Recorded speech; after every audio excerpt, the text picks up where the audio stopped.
So if you've been in Party Finder in any way, shape, or form lately, typically for Extreme, Savage, and Ultimate content, you'll notice that there's not a lot of healers joining parties, and most parties that have healers start with healers in them in the first place, leading to what most people are referring to as a healer shortage inside of Party Finder. Now, this video is going to be just kind of a general meta discussion about that, why I think there's a lack of healers in Party Finder, what you can do to make your healers have a better experience in Party Finder so that this isn't a thing in the future, and the type of things that are set up from a job point of view that can only be changed on Square Enix's side of things that I believe make it so that healers aren't really played near as often, even in high-end content when healing has become more difficult to the point where you actually have to plan out heals. So it's just going to be a general discussion video. Let's hop right into all of it. Alright, let's talk about like the broad sweeping strokes really quick. Just a real quick, like, what I think the general reasons might be, so you kind of know what I'm going to be talking about in this video. Number one, a lot of the best healers, or a lot of the good healers out there, they're probably already in statics. Some healers just flat out can't clear the tier because it's too difficult, and it's very heal intensive. Healers as a job aren't very exciting right now from a DPS standpoint, and that drives a lot of people away from it. Healers can get blamed for a lot of stuff going wrong, including stuff that might not be the healer's fault. And combine that with the fact that healers need to DPS more than ever. And as I've found out personally, people seem to really take offense to the idea that healers have to deal damage inside of high-end content. Spoiler alert, if you are not dealing damage inside of Savage content as a healer, you are being a detriment to your team. You really are. Let's go through these points like a little more slowly, a little one by one, and talk about each one of them. So most healers are probably already in a static. Most good healers out there are probably already in a static. Last year had quite a few, not a few fights. It was really the final two fights, but the final two fights really had big moments of heal checks that were very, very difficult inside of Party Finder with a healer that you weren't coordinated with, or heal checks that were made a lot harder by the fact that your tanks and DPS might not be helping you mitigate. Now, that really only applies to the final two fights, third and fourth circle. First and second circle, you didn't really ever have to do anything other than OGCD heal. Third circle, there was a few times when you had to have some GCD healing. One mechanic in particular. Fourth circle, part one, not really that bad. Phoenix had some moments of scariness. Balloon Orbs was really big bursty damage, but if you pre-mitted and pre-shielded really heavily, it wasn't a big deal. There was Act 4 in Part 2. Was it Act 3? I think it was Act 3, sorry, I apologize. I believe it was Act 3 in Phase 2. That was a really big heal check, because it was 4 big bursts of damage going off one after the other, after the other, after the other, after the other, followed by an even bigger hit at the end. So if your party wasn't helping you mitigate, heal, shield, and whatever they could do, then it really hurt, and it was difficult to get through.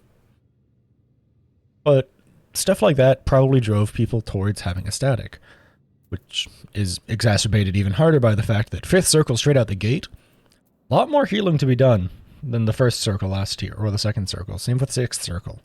7th circle and 8th circle are a nightmare from what I've been told and seen by my healers and inside of Party Finder, and with my minimal experience inside of 7 in PF, which is actually turning into a great amount of experience inside of 7 because people really have troubles with that fight.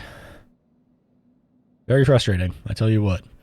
But that's probably a big thing. A lot of these healers inside of Party Finder have probably just gotten into statics. I kind of touched on it on that section about statics, but this tier that I'm looking at right now, the first tier, it wasn't very difficult to heal. First circle, brain dead. Second circle, pretty brain dead. Third circle, one mechanic that required healing. Ads phase had some healing, but because the DPS check for ads phase wasn't super tight at max gear, it wasn't that bad. During prog, it was rough, but you just kind of kit dumped in the minor portions of downtime that you got. Fourth circle, PNX was bad because it was really big hits of damage, and you needed to heal in between hits, and sometimes the party was too spread out. That wasn't terrible. Act 3 and Act 2 were pretty big heal checks, but if you pre-planned and just burst healed at the right time, they weren't too terrible to deal with. Curtain Call was a lot of healing, but that was about it.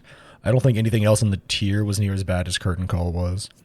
But then when we get to this tier, the Ruby Glows, massive hits, and they typically have another AoE that goes off beforehand. Tank Busters, they have to be swapped because they have these massive dot ticks that will just delete tanks if they try and eat both of them, even with an invuln. It's rough beyond belief how bad these Tank Busters hurt, and combine that with other, essentially the same as last year's final fight where there's just, oh, big damage, move around, big damage, move around, big damage type mechanics. Thinking Ruby 5, I think, where it is a AoE into a spread into a stack into soak puddles, essentially. Lots of damage going out. Sixth Circle wasn't really that bad by comparison, I didn't find. I don't think my healers nor any other healers I've talked to found it to be as bad, but there are still big chunks of damage, and the Tank Busters still are massive bleed-heavy things. Seventh Circle's a nightmare. AoE after AoE after AoE that hits like a freight train, heavy-hitting Tank Busters with bleeds attached to them, raid-wide bleeds that if you're not running either a Sage or a White Mage are very difficult to keep up with sometimes. Combine that with just Purgation, where it's just move, party damage, move, party damage, move, party damage, just over and over and over again. It's a lot. Eighth Circle I don't have as much experience with quite yet. My static is almost done with part 1. And from my experience and from what I've heard from my healers, that it is quite difficult to heal because everything hurts a ton. And it is a lot of pre-planning your heals to just burst heal at the right moments. And if people are taking damage incorrectly, it is very hard to recover and have enough heals for the moments when they do need the heals. So yeah, just in general, I've heard that 8th Circle Part 2 is also very difficult to heal, but I don't have experience with that yet, so I apologize that I can't talk about that yet. But yeah, this tier it's harder to heal. It hurts more, Tank Busters hurt more, and all of that type of stuff is just really difficult to deal with for your average healer. So it could potentially drive some people away from wanting to heal. Especially with my next talking point, healers getting blamed for a lot of problems that aren't necessarily their fault. So what do I mean by healers getting blamed for things that aren't necessarily their fault? Well, a raid wide goes out, nobody dies. Party's like, oh, okay, cool, we're fine. Someone dies after the raid wide goes out because of a bleed, for example. Looking at, P7. Party's like, oh, well, that's the healer's fault. They weren't healing us enough. Was it? Was there a reprisal on that? Was there an addle? Was there a feint? Was there a troubadour tactician shield samba on it? The reason I'm bringing that up is because bleeds their damage is determined by the mitigation when the bleed was applied. So if you have more mitigation going out pre-bleed, you're going to take a lot less damage from the bleed in general. So that could be the difference between a 20 to 30k bleed tick going off and a 10k bleed tick going off, depending on how much you're mitigating it. And at that point, that's no longer the healer's problem.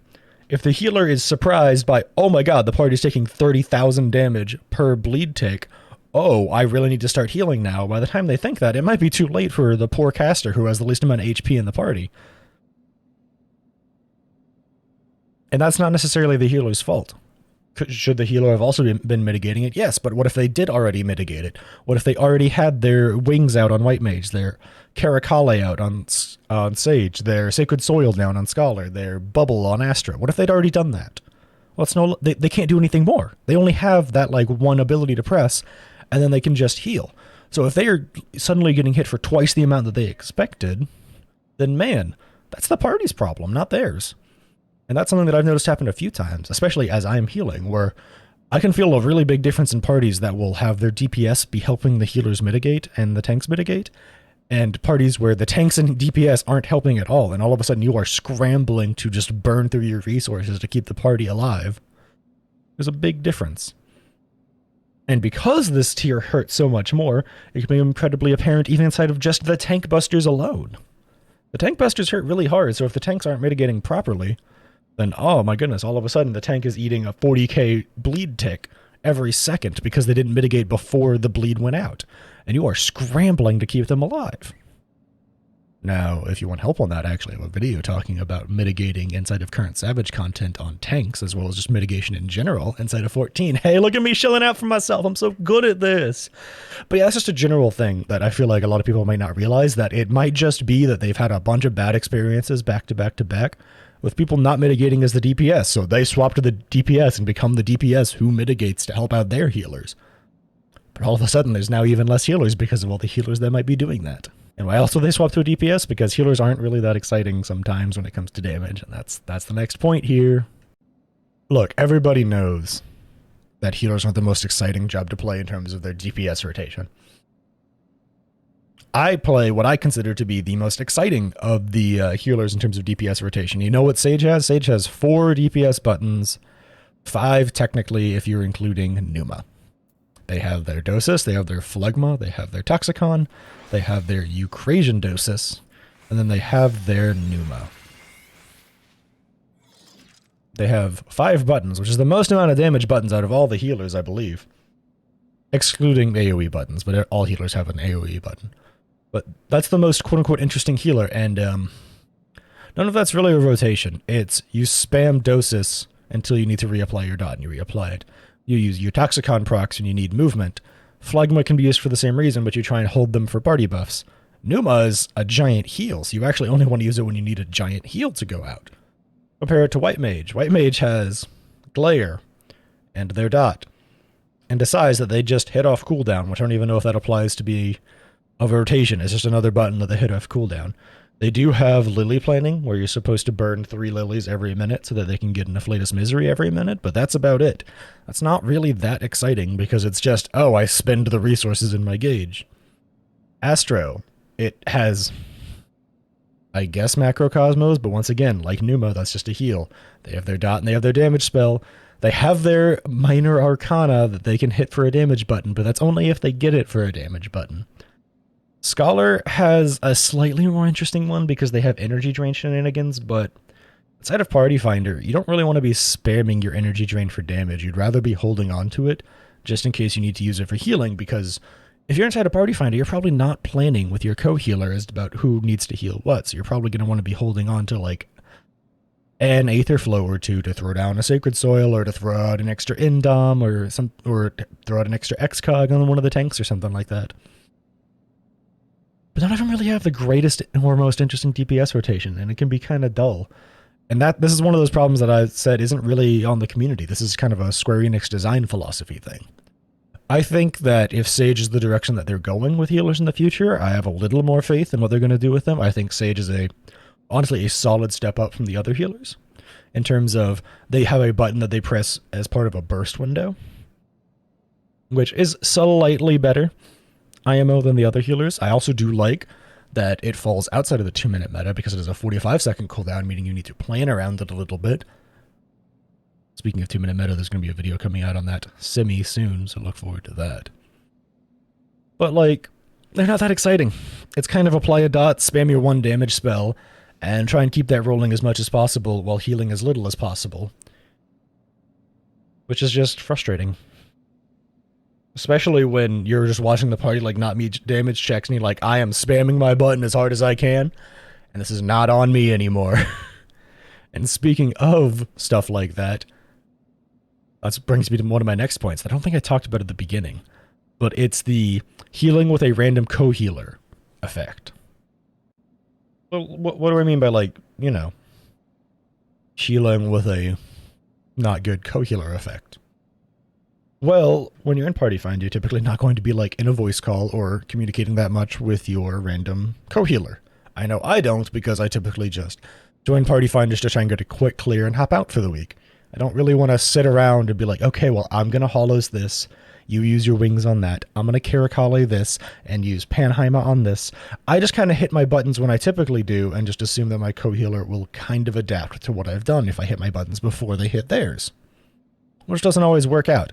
For example, inside of P7, which is the fight that I've healed the most inside of Party Finder, the first bleed goes out pretty early, and some people will wait till the bleed goes out to apply, like, a Lilybell, for example. So I'll have pre-put my Panheima out on the party, and then I'll watch the White Mage put down their Lilybell after I've put out Panheima, and I'm like, oh, That means the next bleed is something we're just going to have to hard heal the party through. That's kind of unfortunate. Because neither one of us have our really easy set and forget heal that deals with bleeds really well. It can be kind of annoying. And or you won't know when your co-healer is going to be using their big bursty heals. Think Purgation, for example. I don't know when my white mage is going to be hitting Cure 3 because they're out of their lilies. I don't see their gauge. I don't know when they're going to be putting down their Asylum on the ground to help me heal more with my Pneuma, for example. All I can do is just kind of hit my mitigations off cooldown, my Kirakale off cooldown, hit Pneuma when the party's low, hit Hollows when I need to mitigate for the big hits, and pray. And when the healing in the tiers is getting more and more intensive, that can become really frustrating when you get a co-healer who doesn't feel like they're pulling their weight. When you run into a co-healer who is either simply only spamming damage spells and you're not getting a single iota of help in terms of heals, think a Scholar who only ever uses their Aether Flow for energy drains, never once throws down a Sacred Soil or uses a big shield to help the party. Or you get one of those healers who is spamming Succor every 5 seconds, and then you end up not making the DPS check because you have a co-healer that is dealing like half as much damage as you in total. And before people are like, but healers are supposed to heal. This is Savage content.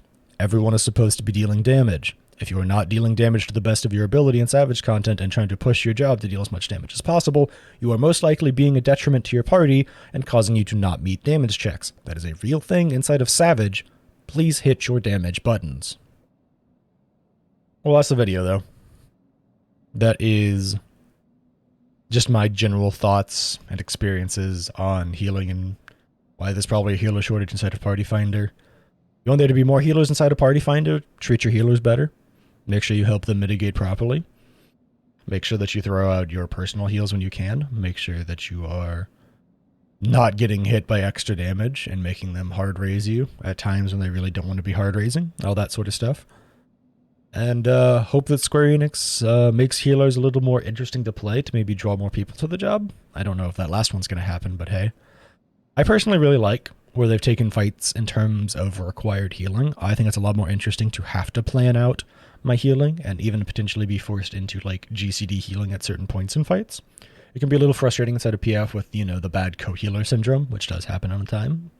But I overall think that healing's pretty fun this tier. And that I think that some people just weren't ready for how difficult the healing was going to be. And some people just, in terms of DPS, maybe never learned how to help the party mitigate properly, or tanks never learned how to mitigate properly for how hard-hitting certain mechanics in Savage are, and never learned how to pre-plan mitigation, perchance. But all of that aside, this was just kind of a general thoughts chatting, all that type of stuff video. Thanks for hanging out and watching. You're cool, and I appreciate you. If you made it this far, make sure to like, comment, subscribe, and all that stuff. It all helps me out a great deal on the channel, and I hope to catch you in the next one.